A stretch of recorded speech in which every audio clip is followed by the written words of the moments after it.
नमस्कार दोस्तों, एक बार फिर से आप सभी का स्वागत है एलएसपी न्यूज में। दोस्तों यहाँ पर आपको देखने को मिलेगा महाराष्ट्र से जुड़ी सारी बड़ी खबरें, मुख्य समाचार, ब्रेकिंग न्यूज अपडेट के रूप में, इसलिए वीडियो को शुरू से अंत तक जरूर देखिएगा। दोस्तों वीडियो को प्यारा सा लाइक और चैनल को सब्सक्राइब जरूर कर लीजिएगा ताकि आपको महाराष्ट्र से जुड़ी सारी बड़ी खबरें मिलते रहे। चलिए दोस्तों टाइम वेस्ट न करते आगे बढ़ते हैं खबर की ओर। अब मुंबई का सफर मिनटों में सीम उद्धव ने मेट्रो लाइन 2A और 7 पर ट्रायल रन की शुरुआत की। जी हां, दरअसल आपको बता दें मुंबई में मेट्रो लाइन 2A और 7 पर आज से 20 किलोमीटर दूरी तक मेट्रो ट्रेन का ट्रायल रन शुरू हुआ है। यानी मेट्रो दहिसर से डीएन नगर और दहिसर से अंधेरी वेस्ट रूट वाले मेट्रो के ट्रायल रन का आज उद्घाटन हुआ है। मुख्यमंत्री उद्धव ठाकरे और उप मुख्यमंत्री अजित पवार ने मेट्रो को हरी झंडी दिखाई है। दहिसर से गोरेगांव पूर्व तक की मेट्रो लाइन पर पहले फेज का ट्रायल शुरू किया गया है। मुंबई महानगर प्रवेश विकास प्राधिकरण आयुक्त आर्य राजीव के मुताबिक 4 महीने ट्रायल चलेगा। उसके बाद सभी सुरक्षा मानकों के परीक्षण के बाद अक्टूबर महीने से आम जनता इसमें सफर कर सकती है। कल दोपहर 12:30 बजे कलिंदी हाईवे पर अरकुली रेलवे स्टेशन पर मुख्यमंत्री हरी झंडी दिखाई थी।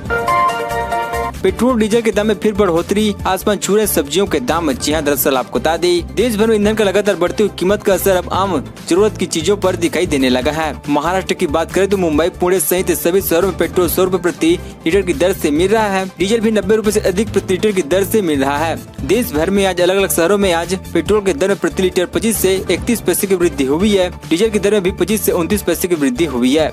लगातार बढ़ती हुई पेट्रोल डीजल की कीमत से आम आदमी के घर का बजट गड़बड़ाने लगा है। एक ही जिले में 8,000 बच्चे कोरोना संक्रमित रहे। सरकार ने तीसरी लहर की तैयारियां शुरू की। जी हां, दरअसल आपको बता दें कोविड-19 वायरस महामारी से सबसे अधिक प्रभावित राज्य महाराष्ट्र ने संक्रमण की तीसरी लहर के लिए तैयारियां शुरू कर दी है और जगह जगह पर बच्चों के लिए विशेष कोविड वार्ड बनाई जा रही हैं। मई के अंदर एक ही जिलों में 8,000 से अधिक बच्चों के संक्रमित पाए जाने के बाद इन तैयारियों को और तेज कर दिया गया है। मुख्यमंत्री उद्धव ठाकरे ने भी लोगों को तीसरी लहर को लेकर चेताया है और सावधान रहने को कहा गया है। एनडीटीवी की रिपोर्ट के अनुसार महाराष्ट्र के अहमदनगर में मई के अंदर 8,000 से अधिक बच्चों को कोरोना वायरस से संक्रमित पाया गया है। ये जिले में सामने आए कुल मामलों के 10% के बराबर है और इतने बच्चे को संक्रमित पाकर प्रशासन सख्त में आ गया है। जिलाधिकारी राजेंद्र भोसले ने कहा कि ये चिंताजनक बात है और प्रशासन बस चिकित्सा से संपर्क कर रहा है ताकि वे तीसरी लहर के लिए तैयार रहे। जांच एजेंसी और बैंकों ने मेहुल चोकसी के घर के बाहर चिपकाए ढेर सारे नोटिस। फिलहाल डोमिनिका अस्पताल में भर्ती है भगोड़ा कारोबारी। जी हां, दरअसल आपको बता दें मुंबई में भगोड़े हीरो कारोबारी मेहुल चोकसी के घर के बाहर कोर्ट, बैंक और कई जांच एजेंसियों ने काफी नोटिस चिपकाए हुए हैं। ये सभी नोटिस 2019 से लेकर 2021 के बीच के हैं। नीरव मोदी का मामा मेहुल चोकसी पंजाब नेशनल बैंक के 13,500 करोड़ रुपए के घोटाले मामले में आरोपी है। भारत में बड़ा घोटाला कर उसने 2017 में एंटीगा की नागरिकता ले ली थी। मेहुल चोकसी का भांजा नीरव मोदी फिलहाल लंदन के जेल में बंद है। उस पर भी भारत प्रत्यारोपण के खिलाफ केस चल रहा है। भारत लगातार उसके प्रत्यारोपण की कोशिश में लगा हुआ है। मेहुल चोकसी 2017 भारत से फरार होकर एंटीगा पहुंच गया था। सीबीआई लगातार दोनों के एक जालसाजी के मामलों की जांच कर रही है।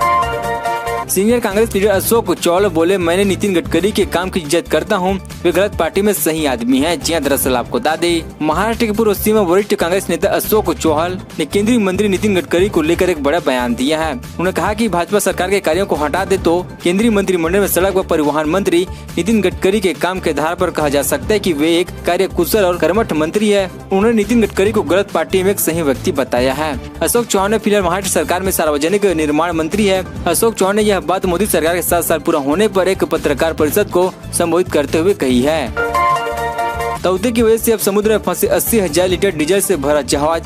मछुआरों की चेतावनी 2 दिन में नहीं हटाए तो करेंगे आंदोलन। जी हां, दरअसल आपको बता दें महाराष्ट्र में चक्रवाती तूफान तौते आकर जा चुका है, लेकिन उसे हुए नुकसान की भरपाई अब भी जारी है। पालघर के वाइड्रा बीच पर डीजल से भरा जहाज अब भी फंसा हुआ है। बता दें कि जहाज अलीबाग से भटककर वाइड्रा बीच के पास एक चट्टान से टकरा गया था। टकराने की वजह से जहाज के कई हिस्से टूट गए थे। तब से लगातार डीजल का रिसाव समुद्र में जारी है। 17 मई को आए तूफान के बाद से अब तक इस जहाज को समुद्र से बाहर नहीं निकाला जा सका। जहाज में करीब 80,000 लीटर डीजल लोड है जो धीरे धीरे रिस कर समुद्र के आसपास फैल रहा है। जहाज को अब तक समुद्र से नहीं हटाए जाने और लगातार हो रहे तेल के रिसाव को लेकर मछुआरों ने नाराजगी जताई है। दोस्तों अभी तक हमारे चैनल को सब्सक्राइब जरूर कर लीजिएगा ताकि आपको महाराष्ट्र से जुड़ी सारी बड़ी खबरें इसी तरह से मिलते रहे। करियर चमकाने के नाम पर मॉडल से रेप और छेड़छाड़, फिल्म एक्टर समेत 9 नामचीन लोगों पर एफआईआर दर्ज। जी हां, दरअसल आपको बता दें मुंबई में 9 हाई प्रोफाइल लोगों के खिलाफ रेप और मोलेस्टेशन का मामला दर्ज किया गया है।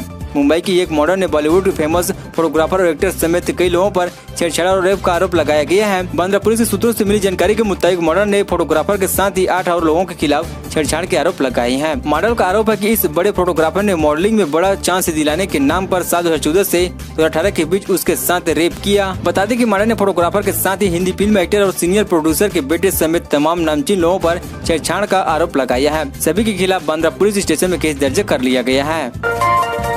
30 लाख से ज्यादा लोगों को खिलाए गए लंगर जरूरतमंदों को दे रहे हैं मुफ्त ऑक्सीजन। खैरा बाबा कर्नल सिंह के सेवा भाव की कहानी। जी हां, दरअसल आपको बता दें, महाराष्ट्र के यावतमाल में खैरा बाबा कर्नल सिंह ने अपने सेवा भाव से एक अनोखी मिसाल पेश की है। वह लगातार भूखों को मुफ्त में लंगर खिला रहे हैं। अब तक 30 लाख से ज्यादा राहगीरों को खाना खिला चुके हैं। खैरा बाबा का ये लंगर यावतमाल के नेशनल हाईवे 7 के पास चल रहा है। बताया जा रहा है कि करीब 33 साल पहले गुरुद्वारा भगो साहिब के पास ये लंगर शुरू किया गया था। रविवार को सिखों के 5वें गुरु अर्जन देव की शहादत की 415 वर्षगांठ के मौके पर उन्होंने राहगीरों के गुलाब का बांट साथ ही गर्म खाना भी खिलाया है। नदी में तैरते कोरोना मरीजों के शव की तस्वीरों ने भारत की छवि को पहुंचाया नुकसान। बाला साहेब रोहतांड ने केंद्र सरकार पर साधा निशाना। जी हां, दरअसल आपको बता दें, महाराष्ट्र के राजस्व मंत्री व कांग्रेस नेता बाला साहेब रोहतांड ने कहा कि कुछ राज्यों में नदी में तैरते हुए कोविड-19 मरीजों के शव को रेत में दबाए गए शव की सामने आई तस्वीरों को दुनिया भर में भारत की छवि को नुकसान पहुंचाया है। केंद्र की नरेंद्र मोदी सरकार के दूसरे कार्यकाल की दूसरी वर्षगांठ पर निशाना साधते हुए रोहतांड ने भाजपा पर पेट्रोल डीजल के दाम में बढ़ोतरी का आरोप भी लगाया है। उन्होंने कहा कि भाजपा के नेताओं कहां चले गए जो पेट्रोल के दाम में 1 रुपए की भी बढ़ोतरी होने पर सड़कों पर उतर जाते थे। पेट्रोल के दाम बढ़ाकर 100 रुपए प्रति लीटर को पार करने लगे हैं। अभी नेता और कार्यकर्ता कहां छुपे हुए हैं। राज्य में 15 जून तक क्या शुरू किया बंद, नई गाइडलाइंस जारी। जी हां, दरअसल आपको बता दें, महाराष्ट्र में 15 जून तक लॉकडाउन बढ़ा दिया गया है। मुख्यमंत्री रविवार को जनता संवाद करके इसकी घोषणा की है। उन्होंने स्पष्ट किया कि वे कड़क लॉकडाउन नहीं लगा रहे हैं, लेकिन लॉकडाउन के प्रतिबंध कायम रहेंगे। 15 जून की सुबह 7 बजे तक यह लॉकडाउन लागू रहेगा। इस संबंध में राज्य सरकार ने नई नियमावली भी जारी कर दी है। इसके तहत यह लॉकडाउन सभी जगह पर एक जैसा लागू नहीं किया गया है। नई नियमावली जारी करते वक्त पालिका और जिला स्तरीय पॉजिटिविटी रेट, ऑक्सीजन बेड की उपलब्धता और अन्य अहम मुद्दों को ध्यान में रखते हुए प्रतिबंध को तय किया गया है। इसके लिए 29 मई 2021 के पॉजिटिविटी दर को आधार माना जाएगा। जहाँ 10% से कम पॉजिटिविटी रेट है वहाँ प्रतिबंधों में ढील दी जाएगी। वहाँ पॉजिटिव रेट 20% से ज्यादा है वहाँ प्रतिबंध कड़े रखे जाएंगे।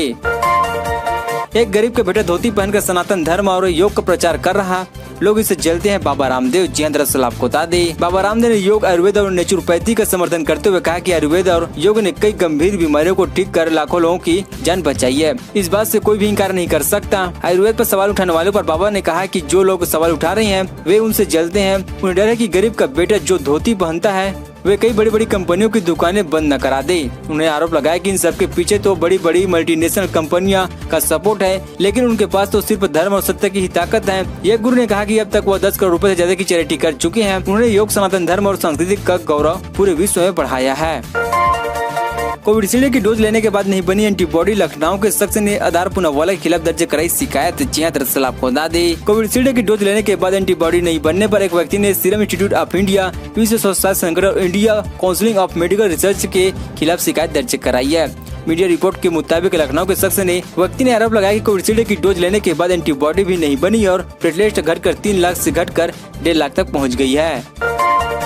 सुप्रीम कोर्ट ने वैक्सीन पर केंद्र को लगाई फटकार, पूछा वैक्सीन निर्माता क्यों तय कर रहे हैं कीमत। जी हां, दरअसल आपको बता दें, कोविड प्रबंधक मामलों को लेकर सुप्रीम कोर्ट में सुनवाई हुई है। मामले की सुनवाई जस्टिस डी.वाई. चंद्रचूड़ की अध्यक्षता वाली 3 जजों की बेंच में की गई है। सुनवाई के दौरान सॉलिसिटर जनरल तुषार मेहता ने कहा कि टास्क फोर्स की रिपोर्ट लगभग पूरी हो चुकी है, स्थितियां नियंत्रण में है। इस पर जस्टिस भट्ट ने कहा कि मैं जो एकमात्र समस्या रख रहा हूं वो पूरे देश को वैक्सीन उपलब्ध कराने की है। केवल एक ही चीज है जिसे हम सम्मोहित करना चाहते हैं, वह है मूल्य निर्धारण नीति। आप राज्यों से एक दूसरे को प्रतिस्पर्धा करने के लिए कह रहे हैं।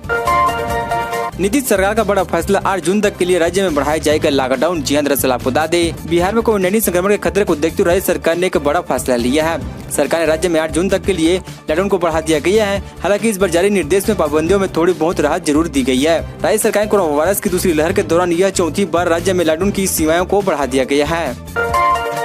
जूही चावला ने भारत में 5G तकनीक के खिलाफ केस दर्ज कराया, आज होगी पहली सुनवाई। जी हां, दरअसल आपको बता दें, बॉलीवुड एक्ट्रेस जूही चावला पर्यावरण को लेकर फैंस को सोशल मीडिया पर अवेयर करती रहती है। पर्यावरण को लेकर वह सोशल मीडिया पर पोस्ट भी शेयर करती रहती है। जल्द ही भारत में 5G तकनीकी लागू होने जा रही है, जिसका पर्यावरण के साथ लोगों की सेहत पर बुरा असर पड़ने वाला है। ऐसे में जूही ने 5G के लगने से पहले इसके खिलाफ केस दर्ज करा दी है, जिसको लेकर पहली सुनवाई आज होने वाली है। दोस्तों, खबरों का सिलसिला बस यहीं तक। दोस्तों वीडियो को जानकारी आपको प्यार से लाइक कीजिए। दोस्तों महाराष्ट्र निवासी चैनल को सब्सक्राइब कर महाराष्ट्र जुड़ी सारी बड़ी खबरें आपको इसी तरह से मिलते रहे। चलिए दोस्तों अगले वीडियो में मिलते हैं, तब तक जय महाराष्ट्र जय भारत।